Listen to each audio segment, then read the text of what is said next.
नमस्कार दोस्तों, एक बार फिर से आप लोग का बहुत बहुत स्वागत है। आज का ये सेशन आप लोगों के लिए इंटरेस्टिंग रहने वाला है और इन्फॉर्मेटिव भी रहने वाला है। आज हम बात करेंगे top 10 current affairs based on 6 अप्रैल 2023। सबसे पहली न्यूज़ यहाँ पर आ चुकी है आपके और मेरे साथ हमारी स्क्रीन पर। तो यहाँ पर आज हम बात करेंगे दोस्तों फॉरेक्स रिजर्व का। राइट, हर एक सेंट्रल बैंक के पास, हर कंट्री की सेंट्रल के बैंक के पास एक फॉरेक्स रिजर्व होता है जो कि मेंटेन करना बहुत ज़रूरी होता है और उसमें आपकी करेंसी बास्केट का यूज होता है जिसमें 5 करेंसीज यहाँ पर रहनी चाहिए। राइट, जिससे वो करेंसी बास्केट डेवलप होता है।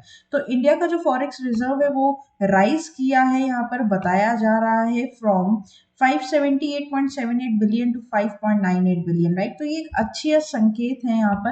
According to the reserve bank of India, India's foreign exchange reserve have continued to increase for the second consecutive week, reaching USD 578.778 billion in the week ending of March 24। Right, तो basically यहाँ पर क्या होता है कि कब हमारा forex reserve जो है वो बढ़ता है, जब हमारा ट्रेड जो है वो क्या होता है, हमें सरप्लस में लेकर जाता है। जैसे सपोज करिए कि अगर जिस वीक या जिस महीने हम इंपोर्ट कम करते हैं और एक्सपोर्ट ज्यादा करते हैं, तो उससे हमारे इंडिया में जो करेंसीज है उसका फ्लो ज्यादा होता है, इनफ्लो ज्यादा होता है, जिसकी वजह से जो रिजर्व है उसमें इंक्रीज देखने को मिलता है। ठीक है, तो ये बहुत सिंपल सा मैथ्स है। यहाँ पर क्वेश्चन कैसे बन सकता है, by how much did India forex reserve increase, तो करेक्ट हो जाएगा 5.98 बिलियन।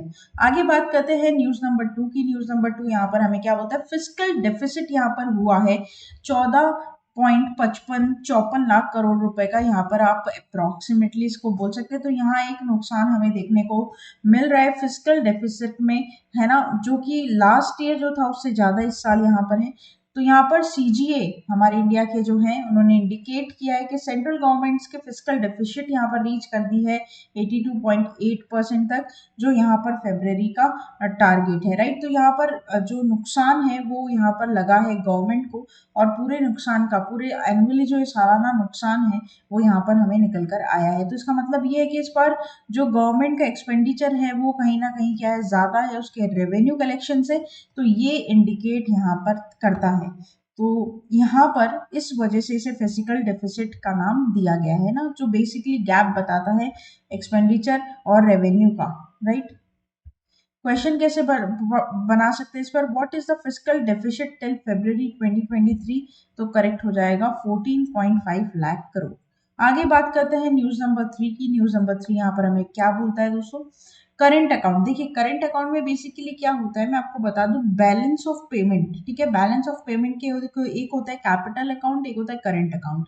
करंट अकाउंट जो है वहां पर डेफिसिट यहाँ पर शो कर रहा है। इसका मतलब जो यहाँ पर इंपोर्ट और एक्सपोर्ट का ट्रेड है वो यहाँ पर बताया जा रहा है कि हमने इस साल इंपोर्ट क्या किए हैं, ज्यादा किए हैं। अगर क्वार्टरली में बात करूँ तो, ठीक है, क्वार्टरली की बात हो रही है जीडीपी बेसिस पर, तो यहाँ पर इंपोर्ट ज्यादा हुए हैं और एक्सपोर्ट कम। तो ये नैरो डाउन हो चुका है 2.2% से, जो कि एक अच्छी चीज नहीं। हालांकि बीओपी हमारा हमेशा डेफिसिट में ही रहता है। बीओपी को इक्वल करने के लिए जो लोन लिया जाता है वो आईएमएफ से लिया जाता है, इंडियन मॉनेटरी फंड से, सॉरी इंटरनेशनल मॉनेटरी फंड से। राइट, तो ये आपको इधर ध्यान रखना पड़ेगा। थोड़ा सा यहाँ पर बेसिक है जो आपको डेफिनेटली अगर जानना है बहुत ब्रीफ में, तो आप कमेंट बॉक्स में लिखकर बता सकते हैं।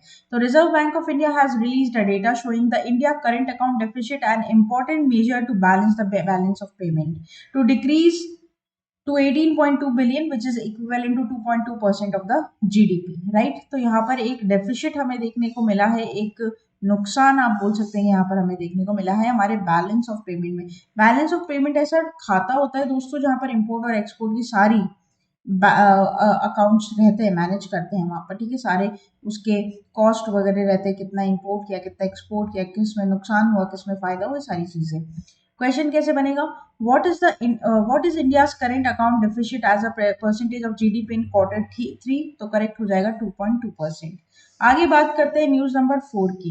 ठीक है, तो एफटीपी के बारे में यहाँ पर बताया गया है। तो government came out with the foreign trade policy 2023 which seeks the boost of country's export to $2 trillion by 2030 by shifting the initiatives to remission the entitled based regime।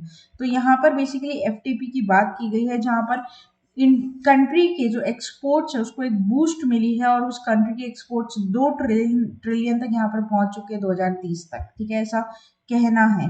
ठीक है, ये जो न्यू पॉलिसी है एक डिफरेंट यहाँ पर है, last 5 सालों से अनाउंसमेंट्स हुई है यहाँ पर, और साथ ही साथ यहाँ पर डीजीएफटी जो है, director general of foreign trade, उसने भी ये चीज़ यहाँ पर क्या की है, रिवाइज की है।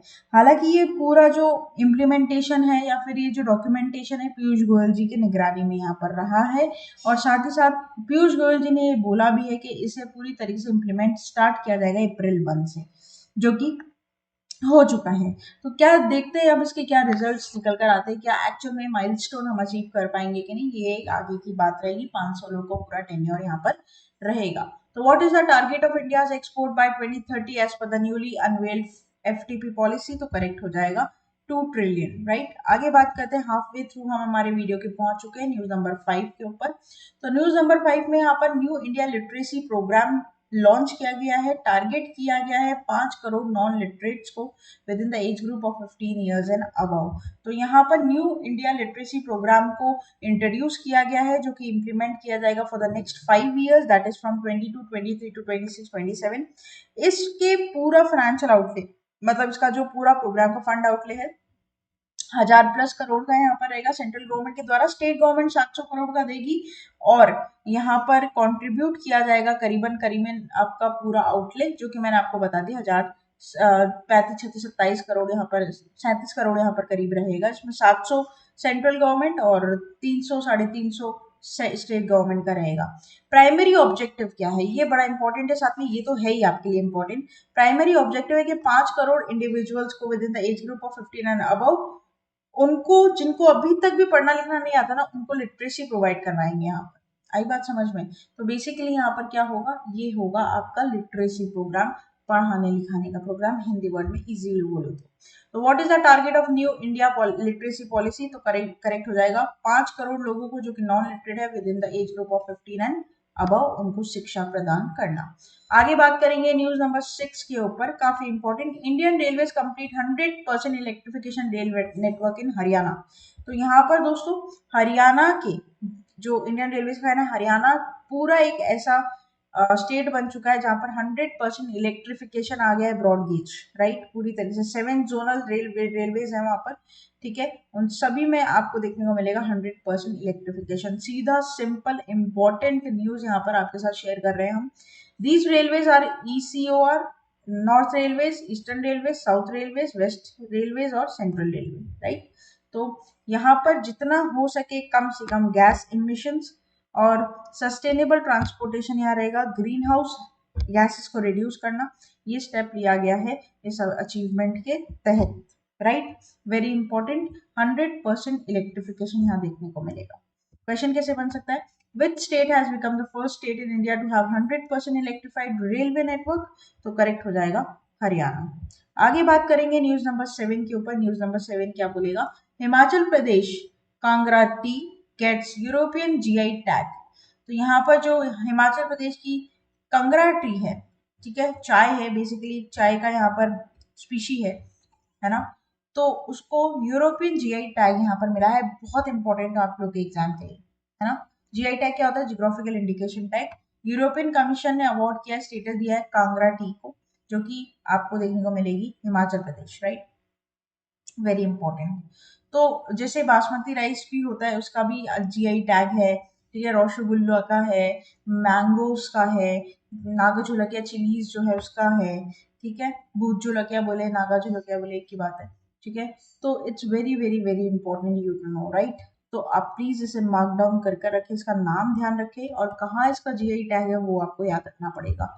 तो which state tea has recently been granted for European GI tag, तो करेक्ट हो जाएगा कांगड़ा हिमाचल प्रदेश। आगे बात करते हैं नेक्स्ट न्यूज नंबर 8 की। Sri Lanka fail to qualify directly to ICC cricket world cup 2023। तो यहाँ पर क्या है, श्रीलंका का जो अटेम्प्ट था 8 स्पॉट पर, यहाँ पर ये लूज कर चुके हैं और यहाँ पर इनका क्वालिफिकेशन नहीं हुआ है, ठीक है, फाइनल्स में। तो super league is being used to qualify the tournament of 23 cricket World Cup will feature 10 teams, 7 teams but already secured their spots in the tournament, but Sri Lanka loss means they remain outside from the top 8 in the Super League standing and must continue to fight for the qualification, right?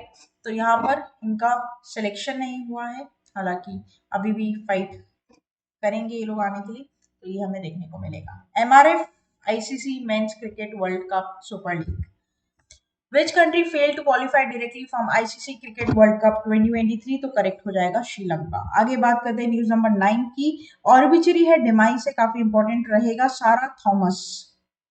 कौन है ये सारा Thomas? बहुत ही renowned short writer हैं, short story writer है, novelist हैं। 89 years of as में ये देहांत हो गई इनकी। 17 नोवेल लिखे और 100 से ज्यादा शॉर्ट स्टोरीज इन्होंने यहाँ पर लिखी है, ठीक है, जिसमें से काफी अच्छी अच्छी शॉर्ट स्टोरी जो अवार्ड विनिंग नोवेल्स है वो इन्होंने लिखे हैं यहाँ पर, और इनका यहाँ पर देहांत हो गया। ऑर्बिचरी से 2 से 3 क्वेश्चन आपको देखने को मिल जाते हैं दोस्तों, ठीक है, तो ये आप इधर क्या करेंगे, ध्यान रखेंगे। क्वेश्चन कैसे बनेगा? हु वॉज सारा थॉमस, तो करेक्ट हो जाएगा यहाँ पर a novelist and short story writer. आगे बात करते हैं, लास्ट हमारी न्यूज रहेगी आपके और मेरे साथ आज के सेशन की। Finland become 31st NATO member after Turkey's approval. बहुत बहुत बहुत इंपॉर्टेंट है ये, ठीक है। तो यहाँ पर नॉर्थ अटलांटिक ट्रीटी ऑर्गेनाइजेशन अब यहाँ पर जुड़ चुका है, इसके साथ क्या, इसके साथ यहाँ पर जुड़ चुका है आपका फिनलैंड, है ना। टर्की ने यहाँ पर क्या दे दिया, यूनानिमस वोट के साथ यहाँ पर फिनलैंड को बना दिया है 31st मेंबर ऑफ नाटो, ठीक है। Finland share a border, long border over 1300 kilometre with Russia, and its decision to join NATO was promoted by security concerns following Russia invasion and Ukraine in 2022, right. It's very very important, please आप इसे क्या करेंगे, ध्यान रखेंगे। Question कैसे बनेगा दोस्तों, how many members does NATO have after Finland's approval, बताइए। करेक्ट हो जाएगा 31st, क्योंकि 31st तो कौन बना है, खुद फिनलैंड बना है ना, तो यहाँ पर थोड़ा सा अपना दिमाग लगाकर इसको सॉल्व कर सकते हैं। कभी कभी ऐसे क्वेश्चंस भी धीरे धीरे आप हम बहुत इजीली अपने मार्क्स को क्या कर सकते हैं, ग्रैब कर सकते हैं। तो देखिए, ये था हमारा पूरा टॉप 10 करंट अफेयर्स का सेशन। आशा करते हैं सेशन यहाँ पर आप लोग को अच्छा लगा होगा, इन्फॉर्मेटिव, यूजफुल लगा होगा दोस्तों। प्लीज हमें ज्वाइन कीजिए आप यूट्यूब चैनल पर, हमारे ऑफिशियल यूट्यूब चैनल पर, जहाँ पर होम सेक्शंस पर डेली आपको वीडियोस मिलेंगी, शॉर्ट्स मिलेंगे, लाइव कंटेंट मिलेगी, कम्युनिटी पर जाकर आप एमसीक्यू सॉल्व कर सकते हैं। ना केवल यूट्यूब बल्कि फेसबुक, ट्विटर और इंस्टा पर भी आप हमें फॉलो कर सकते हैं। सब्सक्राइब करना ना भूले, बेल आइकन को जरूर प्रेस कर दें। हमारी ऑफिशियल वेबसाइट है avision.co.in, जहाँ पर हसल फ्री आप अपने आप को रजिस्टर करवा सकते हैं और अविजन प्राइम मेंबरशिप का फायदा उठा सकते हैं। डायरेक्टली कोई भी क्वेरी हो तो आप हमें व्हाट्सएप पर कनेक्ट कर सकते हैं और मेरे साथ आप जुड़ सकते हैं डायरेक्टली टेलीग्राम चैनल पर। तब तक के लिए बने रहिए, जुड़े रहिए, देखते रहिए आगे आने वाले और फ्रूटफुल वीडियोस को। तब तक के लिए thank you so much and have a nice day.